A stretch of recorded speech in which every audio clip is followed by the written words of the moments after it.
साथियों, हाल ही में आपने सुना भारत की अर्थव्यवस्था जापान को पीछे छोड़कर दुनिया की चौथी बड़ी अर्थव्यवस्था, fourth largest economy in the world बन चुकी है। अब दुनिया में टॉपर आपको देखने मिल रहा है यूनाइटेड स्टेट यानी अमेरिका, जिसकी इकोनॉमी लगभग आपको 30 ट्रिलियन डॉलर की देखने मिलेगी। उसके बाद है चाइना, जिसकी अर्थव्यवस्था लगभग 20 ट्रिलियन डॉलर की है। इसके बाद में आपको देखने मिल रहा है जर्मनी, जिसकी इकोनॉमी आपको 4.7 ट्रिलियन डॉलर की देखने मिल रही है। अब जापान को पीछे छोड़कर भारत आगे आ चुका है, तो भारत की अर्थव्यवस्था आपको देखने मिल रही है 4.187 trillion dollar. Japan fifth number पे आ चुका है 4.186 ट्रिलियन डॉलर। भारत दुनिया की चौथी बड़ी अर्थव्यवस्था है, लेकिन इसी के साथ एक और प्रश्न उठता है इस देश के अंदर कि चौथे नंबर का देश होने के बावजूद भारत में आज भी गरीबी की लड़ाई जारी है। भारत में आज भी रोजगार के लिए बच्चे, छात्र सड़कों पे आंदोलन कर रहे हैं। आज भी भारत के अंदर महिला समानता का मुद्दा चर्चा में है। आज भी भारत में आर्थिक विषमताओं के परिणाम, उनके प्रभाव, इकोनॉमिकल इनइक्वलिटीज के मामले भारत में आपको देखने मिल रहे हैं। तो क्या ये जो आर्थिक समृद्धि, इकोनॉमिकल ग्रोथ भारत की आपको इस पेज पर देखने मिल रही है, ये सही है?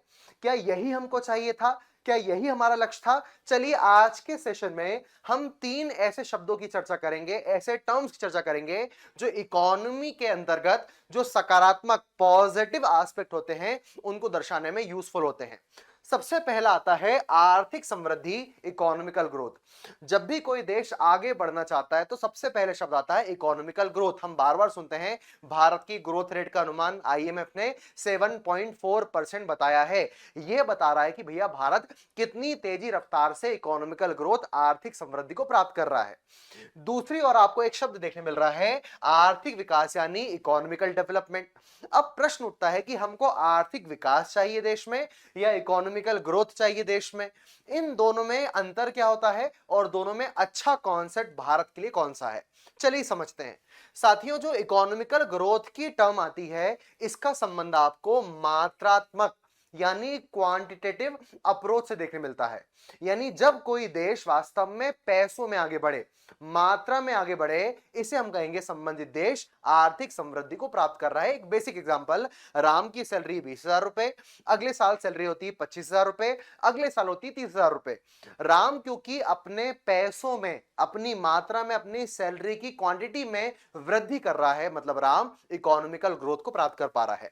जैसे अगर मान के चला जाए भारत के अंदर 1947 में 10 पेन बनते थे, एक पेन की कीमत 10 रुपए है, तो भारत में आजादी के समय 100 रुपए की कीमत का प्रोडक्शन हो रहा था। तो उस समय की जीडीपी कितनी है? 100 रुपए। वर्तमान में अगर भारत में 1000 पेन बनते हैं और मान लिया जाए कि उनका प्राइस कांस्टेंट है, 10 रुपए है, तो भारत में अब 10,000 रुपए की वैल्यू का प्रोडक्शन हो रहा है। तो 1947 से आज क्योंकि पेन का प्रोडक्शन बढ़ा, देश के अंदर जीडीपी का कैलकुलेशन बढ़ा, राष्ट्रीय आय के डेटा बढ़े, इसी को हम कहेंगे भैया भारत आर्थिक समृद्धि को प्राप्त कर रहा है। बेसिक बात है, अगर भारत में समय समय पर हर साल प्रोडक्शन बढ़ता जाए, जीडीपी बढ़ती जाए, जीडीपी 4.187 ट्रिलियन डॉलर से 7 ट्रिलियन हो जाए, वास्तव में जो आंकड़े आपको बार बार IMF, world bank, NITI Aayog show कर रहा है, वो आंकड़े आर्थिक समृद्धि के आंकड़े हैं। 7.4 होना, 6.5 ग्रोथ रेट परसेंटेज के माध्यम से होना, ये सब की सब पैसों की बात कर रहे हैं, मात्रा की बात कर रहे हैं, मतलब इंडिकेशन है आर्थिक समृद्धि से। समझ पा रहे हैं?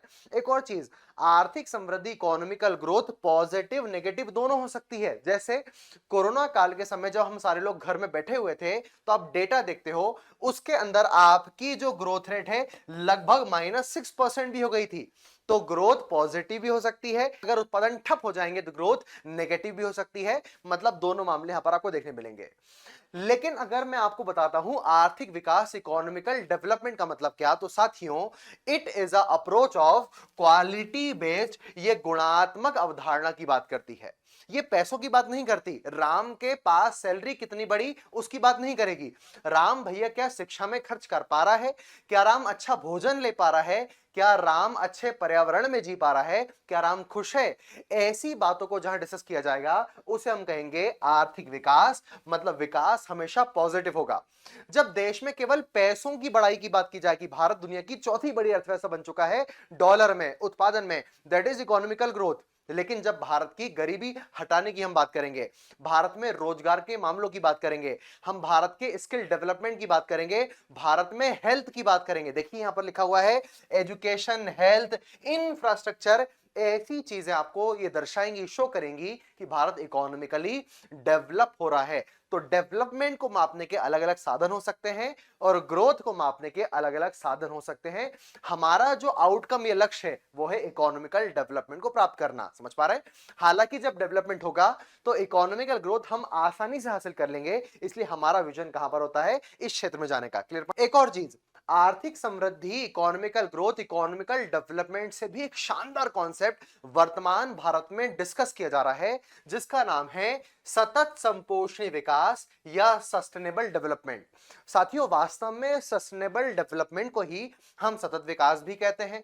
इसी विकास को हम धारणीय विकास के नाम से भी जानते हैं। तो कंफ्यूज नहीं होना है, जब भी प्रश्न आएगा तब इसी आधार पर आपको आंसर लगाने होंगे। सर क्या कॉन्सेप्ट है? इकोनॉमिकल ग्रोथ में केवल उत्पादन या प्रोडक्शन बढ़ाने की बात हो रही है। डेवलपमेंट में हम ह्यूमन की बात कर रहे हैं कि मानव के पास शिक्षा आए, मानव जीवन में खुशहाल हो जाए, मानव में महिलाओं का संरक्षण हो, दिव्यांगों का संरक्षण हो, इत्यादि इत्यादि बात। समझ पा रहे हैं? लेकिन जब मानव ने अपने देश के अंदर डेवलपमेंट लाने के लिए, रोड बनाने के लिए, घर बनाने के लिए, देश के अंदर प्रोडक्शन करने के लिए कई सारी इंडस्ट्री को सेटअप किया, मानव जीडीपी में आगे बढ़ने की अंधी दौड़ में चला गया, और ना केवल भारत, पूरी दुनिया ने लगातार इंडस्ट्रियल प्रोडक्शन को बढ़ाते बढ़ाते हमको ये कार भी चाहिए, एसी भी चाहिए, ये भी चाहिए, और हमारे देश के उद्योगों में प्रदूषण करना, पॉल्यूशन की समस्या लगातार बढ़ती गई, और इसी पॉल्यूशन ने खराब किया पर्यावरण को, इन्वायरमेंट को डैमेज किया, और बाद में आपको तरह तरह की बीमारियां मानव और पूरे चराचर जगत में देखने मिली। वास्तव में इसी समय पर एक बात सामने आई कि इकोनॉमिकल डेवलपमेंट से कुछ नहीं होने वाला। भैया जब खेत की भूमि बंजर हो जाएगी, नॉन फर्टाइल हो जाएगी, तब तुम क्या कर लोगे? कौन सा आर्थिक विकास काम आएगा? कौन सी जीडीपी काम आएगी? दुनिया की टॉप जीडीपी तुम पहुंच जाओ, लेकिन तुम्हारे पास पीने का पानी नहीं है, पानी पी के लोग मर रहे हो। दिल्ली जैसे शहर में एयर क्वालिटी इंडेक्स इतना बिगड़ जाए कि सांस लेना सिगरेट पीने के बराबर हो जाए, तो क्या ये इकोनॉमिकल डेवलपमेंट, इकोनॉमिकल ग्रोथ माना जाएगा? वास्तव में ऐसी शेडो कॉन्सेप्ट इकोनॉमिकल ग्रोथ की अच्छी बात नहीं है। तो यहां पर कुछ समझदार लोगों ने ये कहा कि वास्तव में हमारा मेन फोकस होना चाहिए धारणीय विकास को प्राप्त करना, एक ऐसा डेवलपमेंट जो आने वाले केवल 50 सालों का ना हो, केवल 50 साल के बाद हम उत्पादन करके खुश हो जाएंगे, देखो हमने जापान को पीछे छोड़ दिया, जर्मनी पीछे छोड़ दिया, चाइना को हमको नहीं। भैया ये काम नहीं है। जब तक तुम देश के एनवायरनमेंट का प्रोटेक्शन नहीं करोगे, इकोनॉमिकल डेवलपमेंट के साथ साथ जब तक तुम पर्यावरण संरक्षण नहीं करोगे, तब तक तुम्हारा विकास नहीं हो सकता। तो एक ऐसी विकास की अवधारणा, वो डेवलपमेंट का कॉन्सेप्ट जहां पर एनवायरनमेंट प्रोटेक्शन की बात होती है, जीव जंतु वन वृक्ष के संरक्षण की बात होती है, सॉइल कंजर्वेशन की बात होती है, नेचुरल रिसोर्सेज कंजर्वेशन की बात होती है, ऐसे कॉन्सेप्ट को आप धारणीय विकास कहोगे। ये हमको देश में चाहिए। साथ ही साथ धारणीय विकास, सस्टेनेबल डेवलपमेंट ये भी कहता है कि भैया आज तुम पानी उतना ही खर्चा करो जितना तुम्हें आवश्यक है, बाकी जितना पानी, जितनी हवा तुमको नहीं चाहिए, वो सब तुम्हारी फ्यूचर जनरेशन के लिए छोड़ दो, क्योंकि वो तुमसे हिसाब मांगेगी। तुम उनके लिए गंदा पानी छोड़ोगे, वो तुमसे हिसाब मांगेगी। तो वास्तव में सस्टेनेबल डेवलपमेंट के अंदर दो कोर पॉइंट आते हैं, एक है एनवायरनमेंट का प्रोटेक्शन करना, और एक प्राकृतिक संसाधनों को भावी पीढ़ियों के लिए बचाए रखना। इन दोनों के आधार पर जब हम काम करेंगे तो सतत विकास की अवधारणा भारत में लागू हो पाएगी। एक कथन आपको स्क्रीन पर देखने मिल रहा है, ये एनसीईआरटी से लिया गया है, ये मेंस के क्वेश्चन के अंदर सीधे आ सकता है। क्या स्टेटमेंट है, एक बार समझना। इसमें लिखा है, हमने प्रकृति या पृथ्वी को, हमने नेचर को अपने पूर्वजों से विरासत में प्राप्त नहीं किया, ये एंसेस्टर्स हमने प्राप्त नहीं किया, बल्कि ये हमारी आने वाली पीढ़ियों से लिया गया उधार है। ऐसा आ सकता है। इस स्टेटमेंट को डिस्कस कीजिए, विश्लेषित कीजिए। कथन कह रहा है कि ये प्रकृति हमारे पूर्वजों की जागीर नहीं है भैया, बाप दादाओं की जागीर को खर्च कर देता है बच्चा, क्योंकि उसने कमाई नहीं होती, उसने मेहनत नहीं की होती। लेकिन जब आप उधार लेते हो तो पाई पाई चुकाते हो, उधार का पैसा बर्बाद नहीं करते। तो ये जो पानी है, ये तुम्हारे पिताजी ने तुमको नहीं दिया, पूर्वजों ने नहीं दिया कि तुम इसे बर्बाद कर दो, ये तुमने उधार लिया है आने वाली पीढ़ी से। जब वो जन्म लेगी तब इस पानी को शुद्धता के साथ उसको तुमको चुकाना पड़ेगा, लौटाना पड़ेगा। ये कर्ज है, ये लोन है, तुम्हारे माथे पर डेप्ट है, तुम्हें हवा उसको लौटानी पड़ेगी। ये कॉन्सेप्ट बताता है आपको धारणीय विकास के बारे में। तो सस्टेनेबल डेवलपमेंट सबसे यूजफुल कॉन्सेप्ट है। एक प्रश्न यहां भी निकल के आता है, सर क्या ये संभव है? एक तरफ हम रोड बनाएंगे, घर बनाएंगे तो डेवलपमेंट होगा, लेकिन रोड बनाएंगे तो कंक्रीट बिछेगा, और कंक्रीट बिछेगा तो जो पानी गिर रहा है वर्षा के माध्यम से वो ग्राउंड में नहीं जा पाएगा, वो बह के आगे निकल जाएगा। तो सर ये तो बिल्कुल कॉन्ट्रडिक्टिव वर्ड हो गया।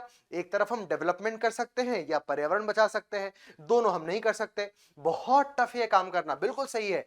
जब तक मानव आर्थिक विकास करना चाहेगा तो पर्यावरण का विनाश कहीं ना कहीं होगा। लेकिन वर्तमान में अगर आप धारणीय विकास के, सस्टेनेबल डेवलपमेंट के कॉन्सेप्ट को अपनाते हो तो कहीं ना कहीं दोनों चीजों के बीच आप बैलेंस बैठा सकते हो। ये हम आप सबको मिलकर सोचना होगा। ये मेरी आपकी सबकी जिम्मेदारी है कि ना केवल इकोनॉमी समझने के लिए, बल्कि असल में विकास की सच्ची राह, विकास का रियल एक्चुअल मीन हम समझें। That is sustainable development. आशा करता हूं आपको ये बात समझ में आई होगी।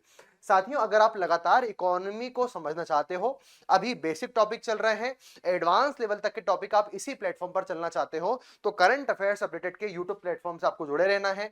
हमारे यहां पर आपको एप्लीकेशंस के बारे में बताया गया है, कूपन कोड के बारे में बताया गया है, कुछ कॉम्बो ऑफर्स के बारे में भी मैंने आपको यहां पर बताया है, जिसमें करंट अफेयर्स के सेशन, स्टैटिक जीके के लेक्चर, उसके पीडीएफ, सबका वर्णन यहां पर है। आपको कुछ नहीं करना है, सिंपली इस कूपन कोड को अप्लाई करना है। 40% तक आपको कोर्स में डिस्काउंट मिलेगा, और ना केवल इकोनॉमी बल्कि मल्टीपल सब्जेक्ट, मल्टीपल एग्जाम्स के लिए आपको तैयार होना है। धन्यवाद। आज के सेशन को बाइंड अप करते हैं, कल मिलते हैं अगले लेक्चर की ओर। धन्यवाद।